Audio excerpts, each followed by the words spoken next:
Hello friends, welcome to my YouTube channel Saral astro.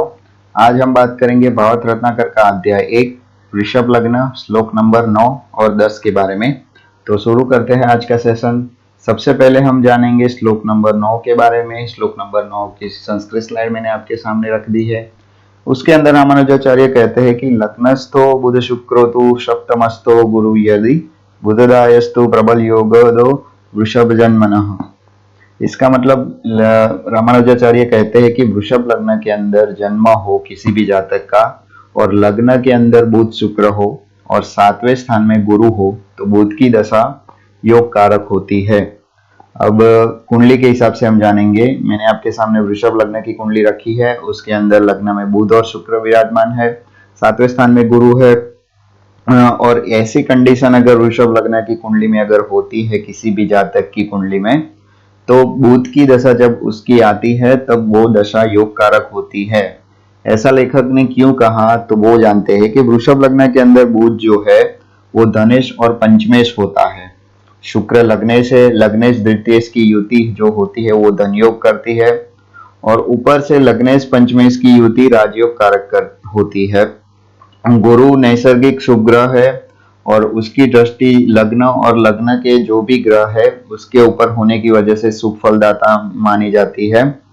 और उसके ऊपर हम देखी जाए तो लाभेश जो है वो हमारा गुरु है और इसी वजह से शुक्र के साथ लग्न में बैठा हुआ गुरु और बुध के साथ दृष्ट हो तो खुद की दशा में वो राजयोग कारक या प्रबल राजयोग कारक फल देते हैं। फिर से हम जानेंगे। तो देखिए इधर क्या है कि बुध जो है वो धनेश और पंचमेश है। धनेश और पंचमेश कैसे हुआ तो जैसे सेकंड हाउस में मिथुन राशि है और 5वें स्थान में कन्या राशि है, तो वो सेकंड और फिफ्थ का लॉर्ड जो बुध है हमारा वो बुध है वृषभ लग्न में होता है और धनेश और पंचमेश है जो शुभ फलदाता माना जाता है। शुक्र जो है वो लग्नेश है क्योंकि वृषभ लग्न के अंदर जो शुक्र है वो लग्नेश माना जाता है। लग्नेश और द्वितीयेश की युति धन योग कारक होती है। ये तो नॉर्मल रूल है, वो सब आपको सबको पता है। और दूसरा ये है कि पंचमेश की युति भी राजयोग कारक मानी जाती है।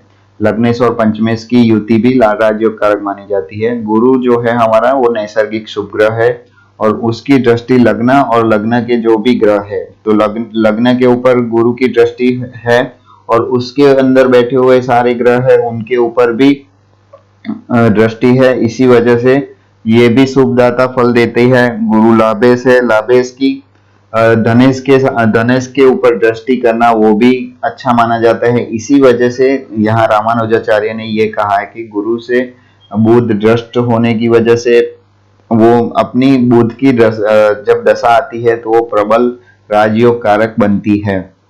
अब जानेंगे श्लोक नंबर 10 के बारे में। श्लोक नंबर 10 की संस्कृत स्लाइड मैंने आपके सामने रख दी है।